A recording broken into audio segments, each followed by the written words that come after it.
ಎಲ್ಲರಿಗೂ ನಮಸ್ಕಾರ. ಗ್ಯಾಸ್ಟ್ರಿಕ್ ಸಮಸ್ಯೆ ಬಗ್ಗೆ ಮಾಹಿತಿ ಬೇಕು ಅಂತ ಕೇಳಿದ್ದೀರಾ. ಸೊ ಗ್ಯಾಸ್ಟ್ರಿಕ್ ಅಂತ ಬಂದಾಗ ಕೆಲವೊಬ್ಬರಿಗೆ ಕೆಲವೊಂದು ಸಿಂಪ್ಟಮ್ಸ್ಗಳು ಕಾಣಿಸ್ಕೊಳ್ತಾ ಬರುತ್ತೆ.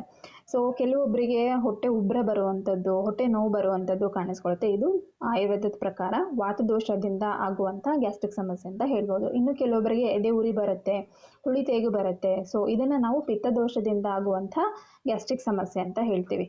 ಇನ್ನು ಕೆಲವೊಬ್ಬರಿಗೆ ವಾಂತಿ ಆಗುವಂಥದ್ದು, ಅಜೀರ್ಣ ಆಗುವಂಥದ್ದು, ಹೊಟ್ಟೆ ನೋವು ಬರುವಂಥದ್ದು, ಊಟ ಸೇರದೇ ಇರುವಂಥದ್ದು, ಊಟ ನೋಡಿದರೆ ವಾಕರಿಕೆ ಬರುವಂಥದ್ದು. ಸೊ ಈ ರೀತಿಯಲ್ಲಿ ಸಿಂಪ್ಟಮ್ಸ್ ಕಾಣಿಸ್ಕೊಂಡಾಗ ಅದು ನಾವು ಕಫದೋಷದಿಂದ ಆಗಿರುವಂಥ ಗ್ಯಾಸ್ಟ್ರಿಕ್ ಅಂತ ಹೇಳ್ತೀವಿ.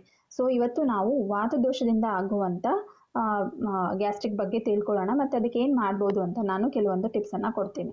ಸೊ ವಾತದೋಷದಿಂದ ಯಾವಾಗ ನಿಮಗೆ ಗ್ಯಾಸ್ಟ್ರಿಕ್ ಆಗುತ್ತೆ, ನಿಮಗೆ ಹೊಟ್ಟೆ ಉಬ್ಬರ ಅಂದರೆ ಬ್ಲೋಟಿಂಗ್ ಆಗುವಂಥದ್ದು, ಹೊಟ್ಟೆ ನೋವು ಬರುವಂಥದ್ದು, ಈ ರೀತಿಯಲ್ಲಿ ಸಿಂಪ್ಟಮ್ಸ್ಗಳು ಕಾಣಿಸ್ಕೊಳ್ಳುತ್ತೆ.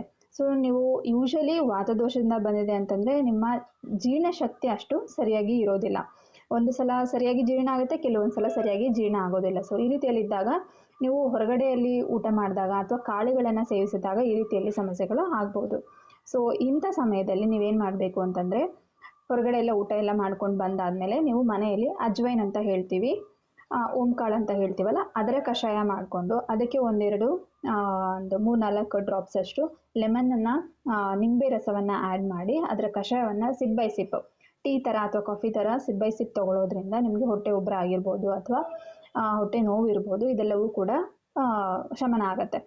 ಸೊ ಇನ್ನು ಅಡುಗೆಯಲ್ಲಿ ನೀವು ಕಾಳುಗಳನ್ನು ಬಳಸಿದಾಗ ಈ ರೀತಿಯಲ್ಲಿ ನಿಮಗೆ ಸಮಸ್ಯೆ ಆಗ್ತಿದೆ ಅಂತಂದರೆ, ಒಗ್ಗರಣೆಗೆ ನಿಮಗೆ ಬೆಳ್ಳುಳ್ಳಿಯನ್ನು ಯೂಸ್ ಮಾಡುವಂಥದ್ದು ಮತ್ತು ಹಿಂಗನ್ನು ಯೂಸ್ ಮಾಡೋದ್ರಿಂದ, ಮತ್ತು ಆ ಕಾಳುಗಳೇ ಸೇವಿಸುವಾಗ ನೀವು ಅದಕ್ಕೆ ನಿಂಬೆ ಹಣ್ಣಿನ ರಸವನ್ನು ಒಂದು ಸ್ವಲ್ಪ ಹಾಕ್ಕೊಂಡು ಸೇವಿಸೋದ್ರಿಂದ, ನಿಂಬೆ ಹಣ್ಣಿನಲ್ಲಿ ಸಿಟ್ರಿಕ್ ಆ್ಯಸಿಡ್ ಇರೋದ್ರಿಂದ ಅದು ಜೀರ್ಣ ಮಾಡಲಿಕ್ಕೆ ಸಹಾಯ ಮಾಡುತ್ತೆ. ಸೊ ನಿಮ್ಮ ಜೀರ್ಣಶಕ್ತಿ ಯಾವಾಗ ಸರಿಯಾಗಿರೋದಿಲ್ಲ, ಈ ರೀತಿಯಲ್ಲಿ ನೀವು ಅಡುಗೆ ಮಾಡುವಾಗ ಮತ್ತು ಸೇವಿಸುವಾಗ ಚೇಂಜಸ್ ಮಾಡಿಕೊಂಡಾಗ ಅದು ಜೀರ್ಣ ಆಗಲಿಕ್ಕೆ ಸುಲಭ ಆಗುತ್ತೆ. ಸೊ ಈ ರೀತಿಯಲ್ಲಿ ನೀವು ಫಾಲೋ ಮಾಡಿದಾಗ ಹೊಟ್ಟೆ ಉಬ್ಬರ ಆಗುವಂಥದ್ದು, ಹೊಟ್ಟೆ ನೋವು ಆಗುವಂಥದ್ದು ಆಗೋದಿಲ್ಲ. ಸೊ ಈ ಮಾಹಿತಿ ಉಪಯುಕ್ತ ಆಗಿತ್ತು ಅಂತ ತಿಳ್ಕೊತೀನಿ. ಇನ್ನು ನೆಕ್ಸ್ಟ್ ವಿಡಿಯೋದಲ್ಲಿ ನಾನು ಪಿತ್ತದಿಂದ ಉಂಟಾಗುವಂಥ ಗ್ಯಾಸ್ಟ್ರಿಕ್ ಬಗ್ಗೆ ತಿಳಿಸ್ಕೊಡ್ತೀನಿ, ಮತ್ತು ಅದಕ್ಕೆ ಏನು ಮಾಡ್ಬೋದು ಅಂತಲೂ ಟಿಪ್ಸನ್ನು ಕೊಡ್ತೀನಿ.